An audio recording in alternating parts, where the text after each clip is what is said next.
دوستو السلام علیکم ورحمۃ اللہ وبرکاتہ۔ دوستو آج کا ویڈیو بہت ہی خاص ہے۔ آج لائے ہیں کہ شاہی مسجد کے امام صاحب انہوں نے کیا بات کہی، آپ ان کی باتیں سنیں، اور رمضان کے بارے میں انہوں نے کچھ بتایا ہے، تو ہم لوگوں کو سبھی ان کی باتیں سوچنا چاہیے اور سننا چاہیے۔ تو دیکھیں آپ کس طرح سے انہوں نے رمضان مبارک کے بارے میں بتایا ہے، اور کس طرح سے احتیاط برتنی چاہیے، اور کس طرح سے ہم لوگوں کو ایک مل کر رہنا چاہیے۔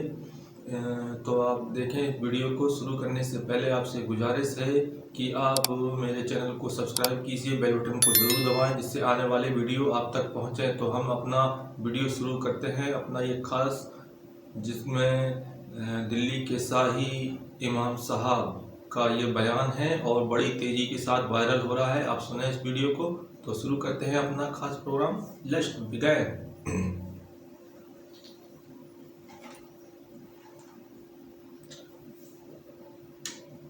صلی اللہ علیہ وسلم نے فرمایا کہ رمضان میں انسان کا رزق بڑھا دیا جاتا ہے، روزی میں روزی اللہ بڑھا دیتا ہے رمضان کے مہینے میں قدرتی طور سے۔ رمضان میں رزق میں برکت ہو جاتی ہے۔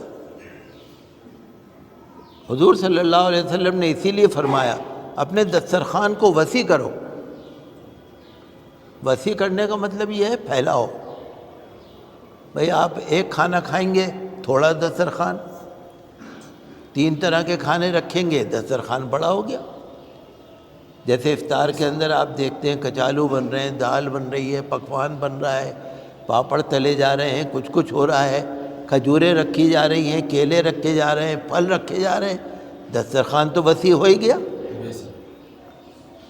تو دسترخوان وسیع کرو، افطار میں بھی، کھانے میں بھی کھل کے خرچ کرو۔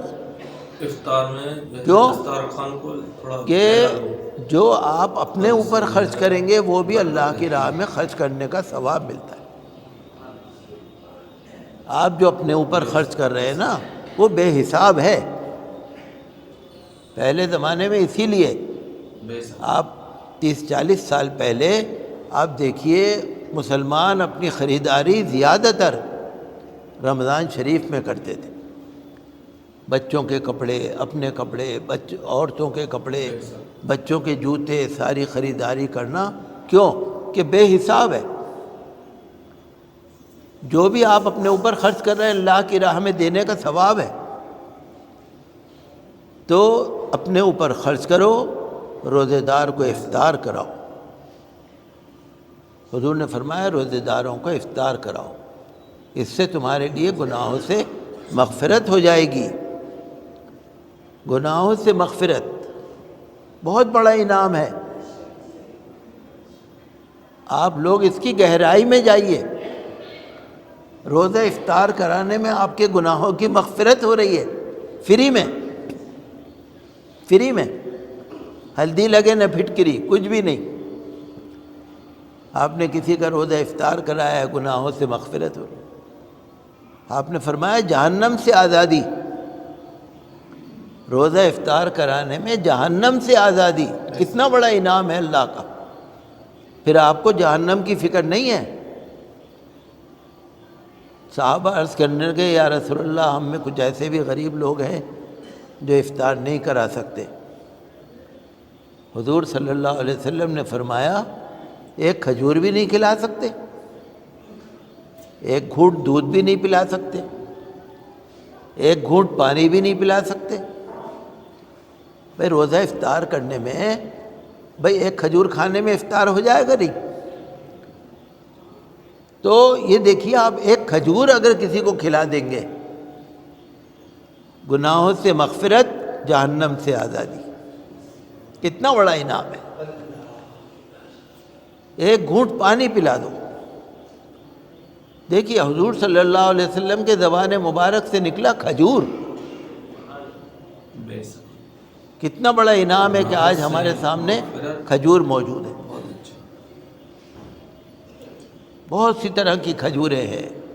ہمیں کھجور سے قدرتی طور سے محبت ہونی چاہیے۔ یہ وہ پھل ہے جو حضور خود بھی تناول فرماتے تھے، صحابہ کرام تناول فرماتے تھے۔ حضور نے اپنی زبان مبارک سے فرمایا اور قرآن کریم میں تقریباً 20-21 جگہ پر کھجور کا ذکر آیا ہے، اور کھجور اتنی فائدہ مند ہے، آپ کسی ڈاکٹر سے پوچھ لیجئے، کھجور کے اندر نقصان کی چیزیں نہیں ہیں، شوگر کا تو ہے ذرا مسئلہ، لیکن کھجور بہت فائدہ مند ہے اور بہت ہی غریب پھل ہے، خراب بھی نہیں ہوتا، آپ کو فریج میں رکھنا بھی نہیں پڑتا، گلتا بھی نہیں، سڑتا بھی نہیں، غریب پھل ہے، مفید ہے۔ حضور نے فرمایا کیا ایک کھجور بھی نہیں کھلا سکتے؟ حضور صلی اللہ علیہ وسلم نے فرمایا جو روزے دار کا افطار کراتا ہے اس کو بھی اتنا ہی ثواب ملتا ہے جتنے روزے دار کا۔ دیکھیے 3 باتیں ہو گئی، روزے دار کو افطار کرانے میں اتنا ہی ثواب ملے گا جتنا روزے دار کا۔ ایک بات، آپ کے گناہوں کی مغفرت ہو جائے گی، دوسری بات جہنم سے آزادی ہو جائے گی، تیسری بات حضور صلی اللہ تعالیٰ علیہ وسلم نے فرمایا اگر کوئی روزے دار کا روزہ افطار کراتا ہے، پیٹ بھر کے کھانا کھلاتا ہے، اس کو میرے حوض کوثر سے اللہ تبارک و تعالیٰ سیراب فرمائے گا، اور اس کو پھر کبھی پیاس نہیں لگے گی یہاں تک کہ وہ جنت میں چلا جائے گا۔ روزے دار کو اگر کوئی افطار کرائے اور پیٹ بھر کے، آج کل ہمارا آپ کا پیٹ تو بھرتا ہی نہیں، وہ والی بات نہیں ہے یہ۔ شریعت میں پیٹ بھرنے کا اصول یہ ہے کہ اپنے پیٹ کے 3 حصے بناؤ، ایک حصہ کھانے کا، ایک حصہ پانی کا، ایک حصہ ہوا، آکسیجن۔ آج کل تو ہمارا بس چلے تو ہم تو حلق تک ٹھوس لیں، وہ نہیں ہے یہ۔ شریعت اتنا ڈٹ کے کھانے کو نہیں بتاتی۔ تو جو پیٹ بھر کے کھانا کھلائے گا اللہ تبارک و تعالیٰ اس کو میرے حوض کوثر سے پانی پلائے گا یہاں تک کہ وہ جنت میں داخل ہو جائے گا۔ حضور نے فرمایا رمضان کا پہلا عشرہ رحمت والا ہے، دوسرا عشرہ مغفرت والا ہے، تیسرا عشرہ جہنم سے آزادی والا ہے۔ اور آپ نے یہ بھی فرمایا کہ اپنے غلاموں پر کام ہلکا کرو، غلاموں کا بوجھ ہلکا کرو۔ اس زمانے میں غلام ہوتے تھے، غلاموں کو خریدا جاتا تھا، ان سے لوگ جانوروں سے بھی زیادہ کام لیا کرتے تھے۔ حضور نے فرمایا کہ اپنے غلاموں کے بوجھ کو کم کرو۔ آج کل جیسے نوکر چاکر ہیں نا، آپ کے گھروں میں کام کرنے والے ہیں، خادم ہیں، کاریگر ہیں، دکانوں پہ کام کرنے والے ہیں، کارخانوں میں کام کرنے والے ہیں، جو آپ کے ماتحت ہیں نا، ثواب کی نیت سے آپ ان کے 1-2 گھنٹے کم کر دیجئے، ثواب کی نیت سے آپ ان کا تھوڑا سا کام ہلکا کر دیجئے، ثواب کی نیت سے ان کے کام کی مزدوری بڑھا دیجئے۔ مطلب یہ ہے کہ جو تمہارے ماتحت ہیں، چاہے غلام ہیں، چاہے نوکر ہیں، چاگر ہیں، کاریگر ہیں، ان کے کام کو ہلکا کرو۔ جو ایسا کرے گا اللہ تعالیٰ اس کو بخشش بھی دے گا اور اس کو جہنم سے آزادی بھی دے گا۔ تو یہ دیکھیے کتنا بڑا انعام ہے رمضان المبارک کا، بہت بڑا انعام ہے۔ تو یہ مبارک مہینہ الحمدللہ چل رہا ہے، آنے والا ہے۔ آج انشاءاللہ رؤیت ہلال کا جلسہ ہوگا، کمیٹی کا جلسہ ہوگا، چاند آج نکلا یا کل نکلا، تو اللہ تعالیٰ آنے والا رمضان ہمارے سب کے لیے مبارک کرے، ہم لوگ روزے رکھیں، خود بھی روزہ رکھیے، نوجوانوں کو بھی روزہ رکھوائیے۔ لڑکے لڑکیاں جو 15 سال سے اوپر ہیں ان کے روزے فرض ہیں، روزہ چھوڑا نہیں جا سکتا۔ آپ اپنی سروس چھوڑ دیجئے، کام چھوڑ دیجئے، دکان بند کر دیجئے، کارخانہ بند کر دیجئے، روزہ نہیں چھوڑ سکتے آپ۔ جتنا روزے کا ثواب ہے آپ اندازہ کر لیجئے، گناہ بھی اتنا ہی ہوگا۔ روزہ نہیں چھوڑنا چاہیے، نہ نوجوانوں کو، نہ ہاں بیمار جو کوئی ہیں، عذر ہے، ان کے لیے تو اللہ نے رعایت دی ہے۔ جو عورتیں ہیں ان کے لیے تو اللہ نے رعایت دی ہے، بہرحال جن کو شریعت نے رعایت نہیں دی وہ روزہ نہ چھوڑیں، اور روزہ رکھ کر کبھی توڑنا نہیں چاہیے۔ کچھ لوگ جو ہے نا ہنسی کھیل سمجھتے ہیں، پیٹ میں درد ہو گیا فوراً ہم پانی لے کے آ گئے، پانی پی لو پانی پی لو، کسی کے سر میں درد ہو گیا روزہ کھول لو روزہ کھول لو، کسی کو بخار ہو گیا، کسی کو تکلیف ہو گئی، روزہ کھول لو۔ روزہ کبھی بھی نہیں توڑنا چاہیے، روزہ توڑنا بہت بڑا گناہ ہے،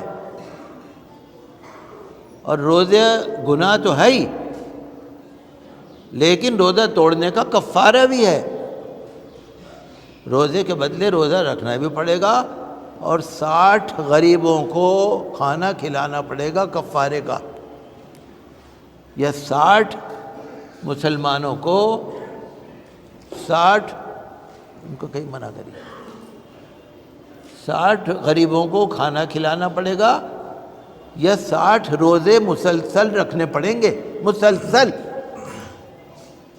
ایک روزہ توڑنے کا ایک روزہ توڑنے کی گناہ، پینلٹی، عذاب 60 روزے مسلسل رکھنے پڑیں گے۔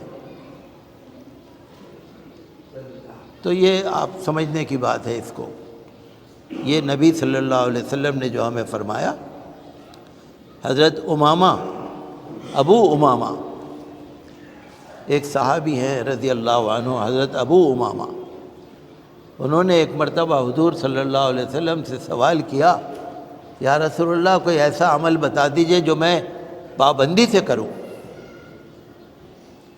کوئی عمل ایسا بتا دیجئے جو میں لازم کروں، اپنے اوپر لازم کر لوں۔ فرمایا روزے کو لازم کر لو، رمضان کا روزہ بھی اور نفلی روزہ بھی۔ رمضان کا روزہ تو ہے لازم، اس کو کیا لازم کرنا، نفلی روزہ پورے سال میں، فرمایا روزے کو لازم کر لو۔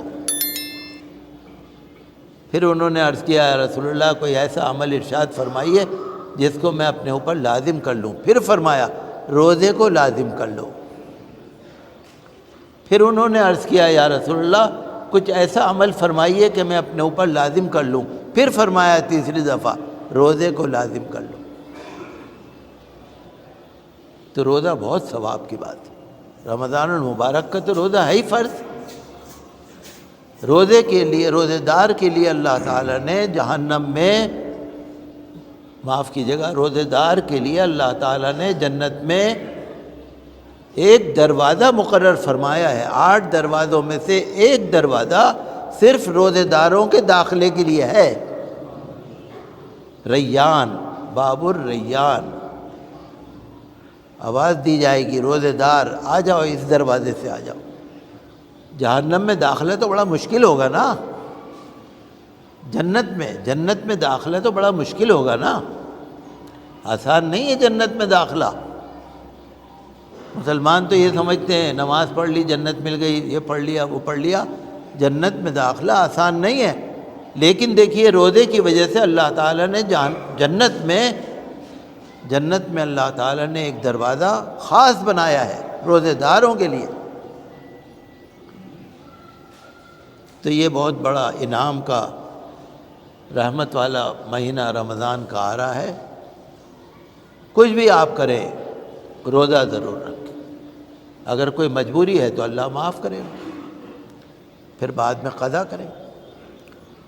اور رمضان شریف میں جب پہلی رات آتی ہے نا، پہلی رات، جیسے چاند نکلا، آج جو پہلی رات ہے، حضور صلی اللہ علیہ وسلم نے فرمایا کہ ایک رمضان سے دوسرے رمضان تک جنت کو سجایا جاتا ہے۔ جیسے پچھلا رمضان شریف گزرا، پچھلی عید گزری، اب جب سے لے کے آج تک جنت کو سجایا جا رہا ہے۔ جب رمضان المبارک کا چاند نکلے گا اور پہلی رات ہوگی تو عرش کے نیچے ٹھنڈی ٹھنڈی ہوائیں چلیں گی۔ پہلی رات میں رمضان کی عرش کے نیچے ٹھنڈی ٹھنڈی ہوائیں چلیں گی، جو حور عین ہیں ان پر ہوائیں چلیں گی۔ حوریں ایک دوسرے سے معلوم کریں گی آج کیا دن ہے، اتنی ٹھنڈی ہوا چل رہی ہے، کیا بات ہے، معلوم ہوگا رمضان کا مہینہ شروع ہو گیا ہے۔ تو حوریں دعا کریں گی کہ اے پروردگار اپنے نیک بندوں کو ہمارا جوڑا بنا دے، جس سے ہماری آنکھیں ان سے ٹھنڈی ہوں اور ان کی آنکھیں ہم سے ٹھنڈی ہوں۔ تو دوستو دیکھا آپ نے شاہی امام صاحب نے کیا خوب کہا اور رمضان کے بارے میں ان کے بارے میں بتایا ہے، تو ہمیں تو بہت اچھا لگا۔ دوستو ہمیں رمضان کی فضیلت جان لینی چاہیے، کس طرح سے روزہ رکھا جاتا ہے اور ایک روزہ توڑنے پر کس طرح سے سزا ملتی ہے۔ ہمیں ایسا نہیں کرنا چاہیے کہ ذرا سا پیٹ میں درد ہو یا سر میں درد ہوا تو روزہ توڑ لو، ایسا نہیں کرنا چاہیے، اس کا کفارہ بھی بھرنا پڑتا ہے۔ تو ہمیں کبھی روزہ نہیں توڑنا چاہیے، روزہ توڑنے پر کفارہ بھی کرنا پڑتا ہے اور ایک روزے کے بدلے 60 روزے رکھنے پڑتے ہیں یا 60 غریبوں کو کھانا کھلانا پڑتا ہے۔ تو ایسا نہیں کرنا چاہیے کہ ذرا سا پیٹ میں درد ہوا یا سر میں درد ہوا تو لوگوں کو روزہ توڑنا پڑتا ہے، تو ایسا نہیں کرنا چاہیے۔ تو امام صاحب کی پوری باتیں سنیں اور کو غور سے انہوں نے بتایا ہے کیا کس طرح سے لوگوں کو احتیاط برتنا چاہیے اور کس طرح سے روزہ رکھنا چاہیے، اور اس کا ثواب بھی بہت اچھا ہے۔ اور جنت میں ایک ایسا دروازہ بنا دیا جاتا ہے جہاں روزے دار کو وہاں سے گزارا جاتا ہے کہ چلیے روزے دار یہاں سے نکلیے۔ تو آپ دیکھیں آپ نے سنا ان کے بارے میں، تو آپ سے گزارش ہے اگر آپ کو میرا ویڈیو پسند آیا تو پلیز میرے چینل کو لائک کریں، دوستوں کو شیئر کریں، اور اگر آپ میرے چینل پر نئے ہیں تو پلیز آپ سے پھر دوبارہ سے گزارش ہے کہ آپ میرے چینل کو سبسکرائب کیجئے، بیل بٹن کو ضرور دبائیں جس سے آنے والے ویڈیو آپ تک پہنچیں، اور ہم ایسے ہی آپ کو انٹرسٹنگ ویڈیو لاتے رہیں گے، دینی اسلام کے بارے میں بتاتے رہیں گے۔ تو ہمیں اجازت دیجیے، خدا حافظ۔